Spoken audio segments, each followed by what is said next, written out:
और गांव के बुजुर्ग और मौजूद हजरात और मौजूद खवातीन,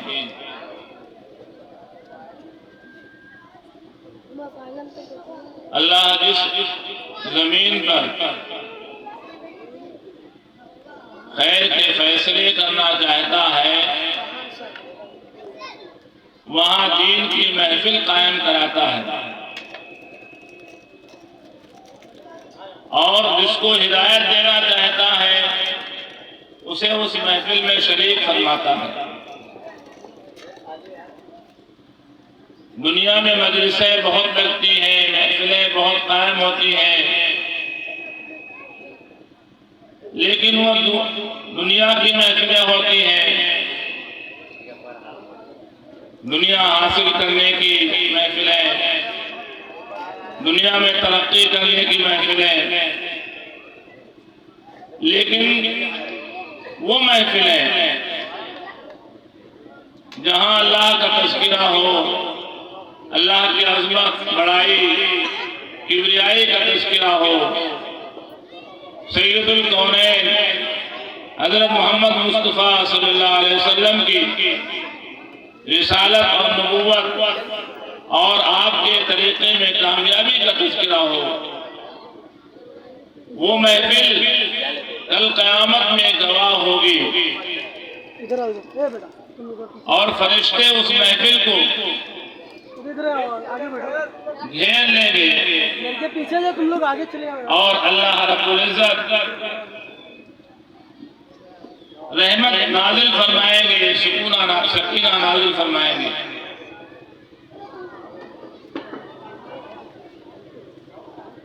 बहुत काबिले मुबारक है वो नौजवान जिन्होंने ये दीनी महफिल कायम फरमाई, और काबिले मुबारक है वो हजरात जो इस महफिल में हाजिर हुए।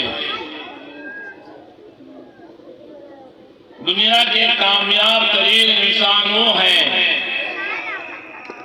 जो दुनिया में रह करके आखिरत की तैयारी और फिक्र करें। दुनिया एक आरजी गुजरगाह है और हर एक को दुनिया से गुजर के आलम बरज़ख की तरफ जाना है। यह आरजी गुजरगाह है। बड़े बड़े नामवर इस जमीन पे आए और गुजर के आलम बरज़ख में चले गए। बड़े बड़े जालिम जाबिर हुक्मरान भी आए और अपनी मुद्दत पूरी की और गुजर के चले गए। यहां तक कि अल्लाह के महबूब बंदे अंबिया अलैहिस्सलाम इस जमीन पर आए और अपनी मेहनत करके अपने अल्लाह को राजी करके अल्लाह के पास वापस चले गए। यहां तक कि सैयदुल अंबिया जनाब रसूलुल्लाह सल्लल्लाहु अलैहि वसल्लम दुनिया में तशरीफ लाए और दीन की मेहनत करके अपनी जिंदगी की मुद्दत गुजार के और अपनी जिम्मेदारी को निभा करके और दीन का वो मशाल दे करके इंसानों को दुनिया के अंदर गए जो आपके तरीके पर, आपकी राह पर, आपके सिरात पर गुजर के सही माने में जाएगा, वो इस गुजरगाह से कामयाब होकर दुनिया से आलम बरज़ख में जाएगा। दुनिया ये रहने की जगह नहीं है। यहां से तो हर एक को गुजर के जाना है। रहने की असल जगह आखिरत है और उसकी शुरुआत मौत कब्र से होती है। आदमी अपनी मुद्दत जिंदगी की गुजार चुका, मौत आई और अपनों ने नहला धुला करके कफन पहना करके और सुपुर्द खाक कर दिया। अपने अपने घरों को चले आए। कोई आंसू बहाता हुआ चला आया, कोई ऐसे गुजरता हुआ चला आया, सारे के सारे लोग चले आए। अब कब्र में तले तन्हा, कब्र में पहुंचने वाला और अल्लाह की जात है, इसके अलावा कोई नहीं है। लेकिन दोस्तों, हम और आप समझते हैं कि मरने वाला मर गया और हमने इसे सुपुर्द खाक कर दिया, मामला खत्म हो गया।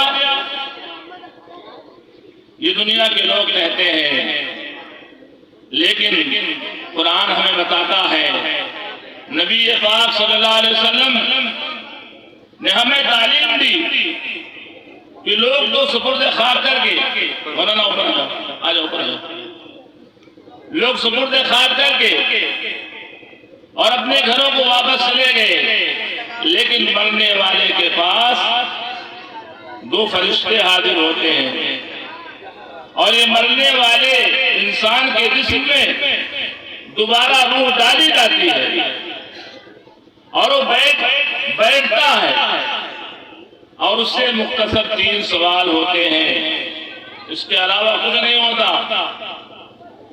लेकिन यही 3 सवाल ये जिंदगी का मकसद है जिन्हें आज हम भूले हुए हैं। आज तो हम अपने माल में मगन है, कोई अपनी काश्तकारी में मगन है, कोई अपनी जवानी में मगन है, कोई अपने ओहदे में मगन है, लेकिन हमारी जिंदगी का मकसद ये 3 अमल है। रब को पहचानना, दीन पर चलना, जनाब रसूलुल्लाह सल्लल्लाहु अलैहि वसल्लम की सुन्नतों को अपनाना, हर इंसान की जिंदगी का यही मकसद है। ये दुनिया धोखे की जगह है, धोखे का घर है। बेटा वीडियो बना बंद करो, समझ लो, बंद करो, कोई जरूरत नहीं। ये दुनिया इन 3 कामों के लिए दुनिया के अंदर इंसान आया है। पहला जो सवाल होगा वो अल्लाह के बारे में सवाल होगा। आज हम सारी चीजों को जानते हैं, सारी चीजों की अच्छाई और बुराई को पहचानते हैं, लेकिन अगर नहीं पहचानते तो अपने खालिक और मालिक को नहीं पहचानते। गैर तो गैर है। ईमान वाले से भी अगर सवाल हो तो ईमान वाला भी बगले झाँकता है, कतराता है और सवाल का जवाब नहीं दे पाता। जब हमने पढ़ाई के जमाने में पढ़ाई दी तो इम्तिहान की फील्ड में, इम्तिहान के कमरे में, काली कोठरी के अंदर हम सवाल का जवाब कैसे दें? ये तैयारी की मुद्दत है। बालिग होने से मौत तक ये ईमान की तैयारी की मुद्दत है।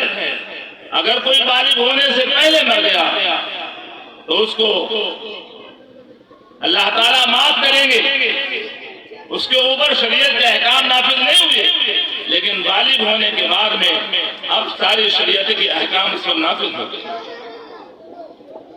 अब हमारी जिंदगी, हमारी जिम्मेदारी है कि हम अपने अल्लाह को पहचाने, अपने अल्लाह को पहचाने,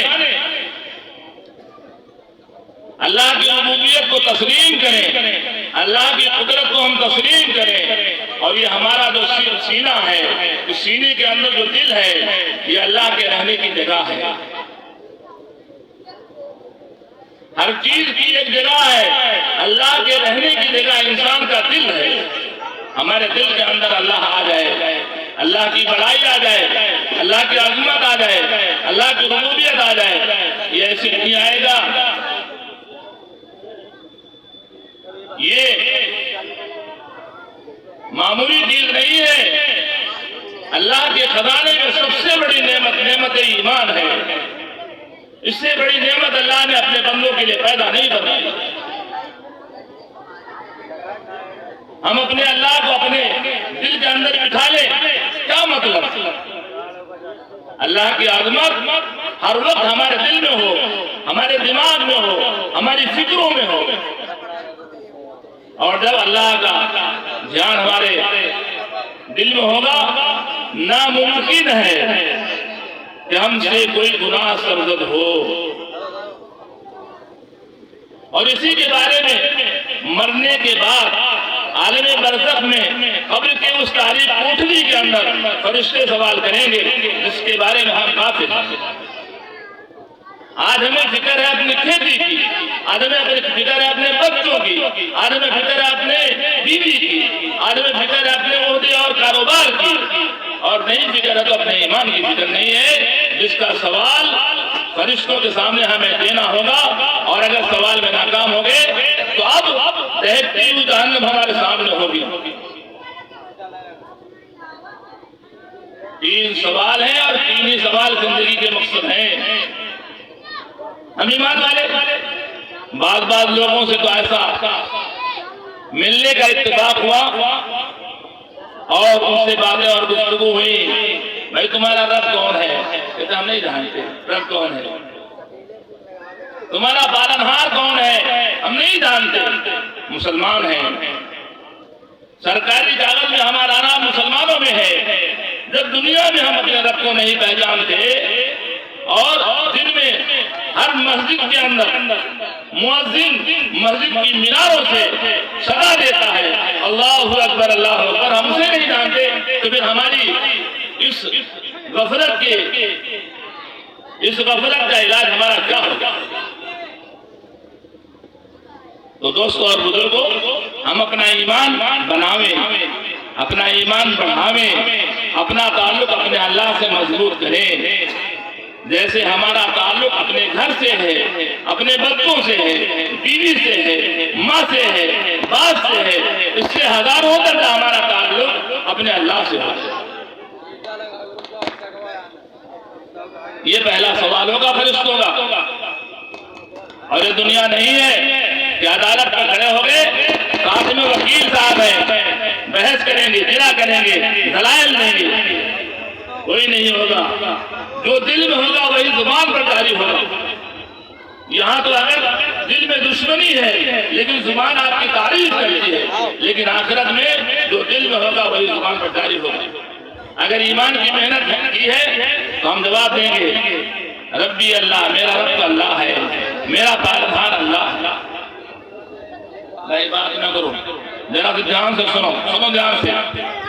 काम की चीजें हैं जिससे हम गाफिल हैं, जिसकी हमें फिक्र नहीं है, जिसकी हमें सोच नहीं है, ये वो बातें हैं जो हमें दुनिया में कामयाब करेंगी और मौत के वक्त भी कामयाब करेंगी और मरने के बाद कब्र में कामयाब करेंगी।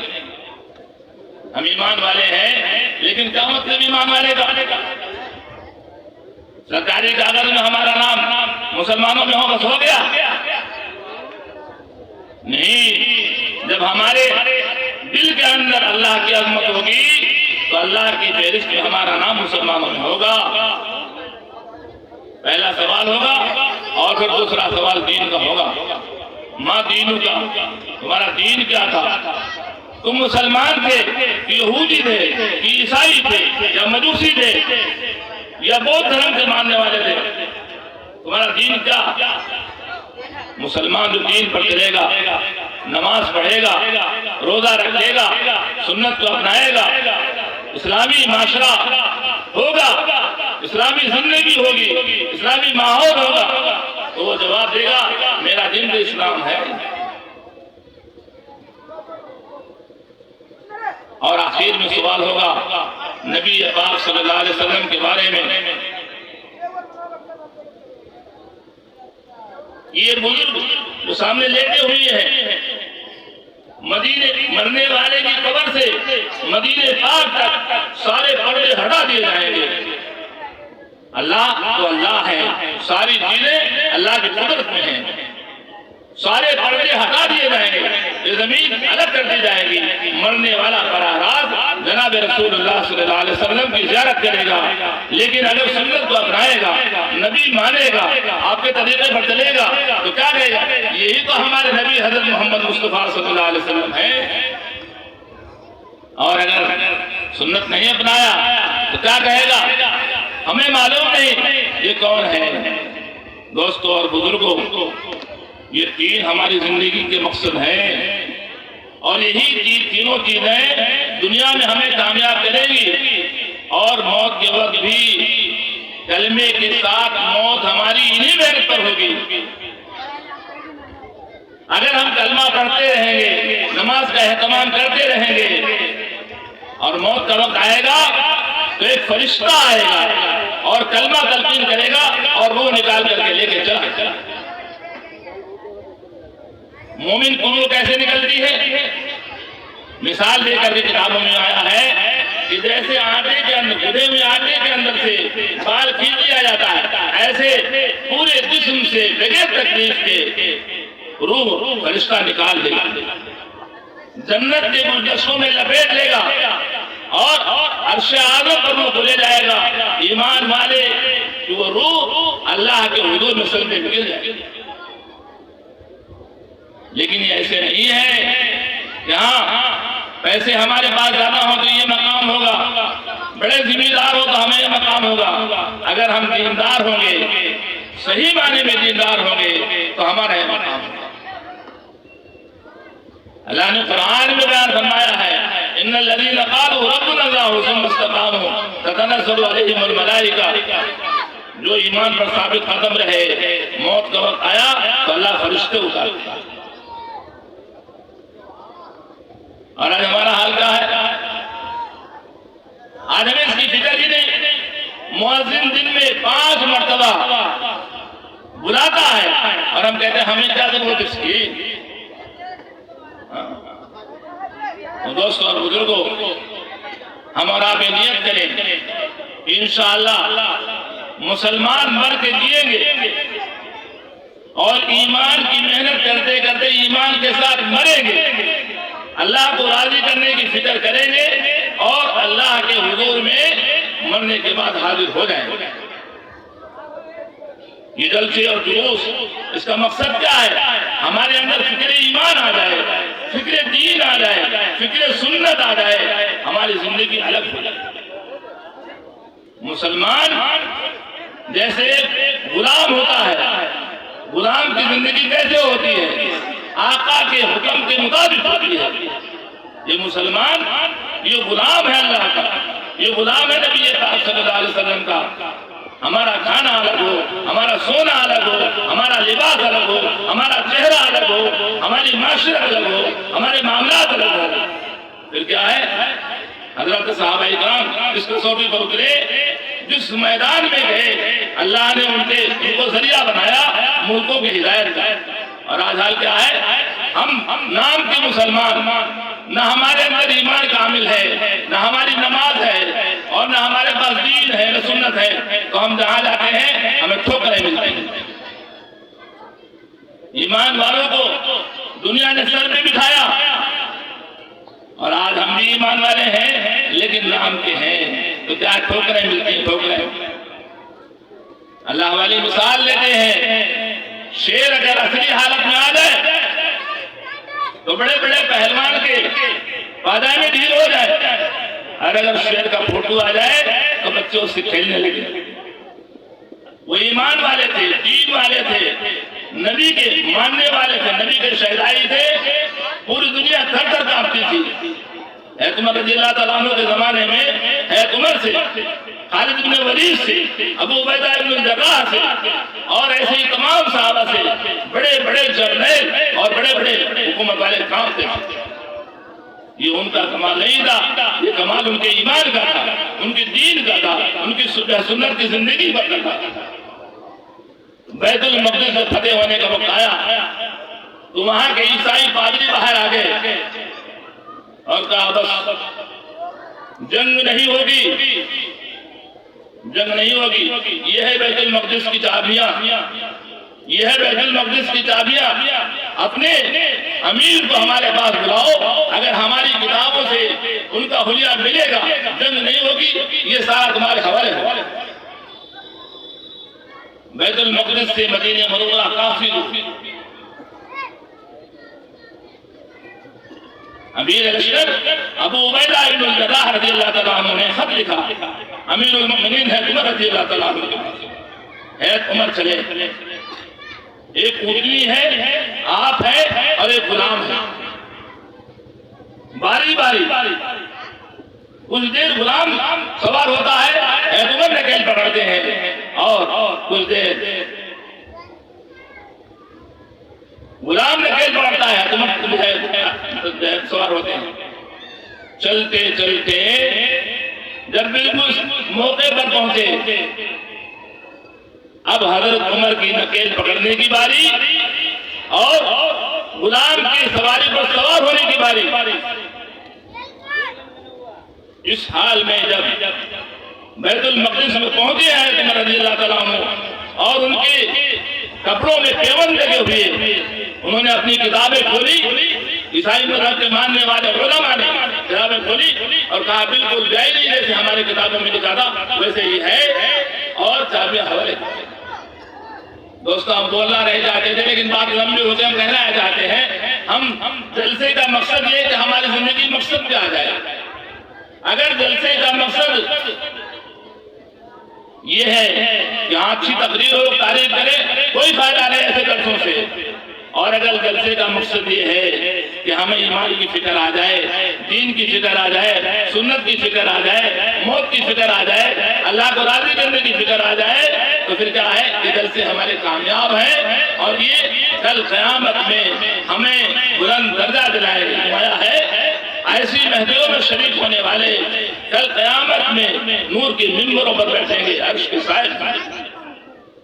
लेकिन हमारी नियतें हैं, तो मैं सब लोग नियत और इरादा करो कि हम बात सुनेंगे उलमा इकराम की और दीनदार बनेंगे, सुन्नत को अपनाने वाले बनेंगे और अल्लाह को राजी करने वाले बनेंगे। ये हमारी चंद बातें थी। अल्लाह हमें और आपको इस पर अमल करने की तौफीक अता फरमाए।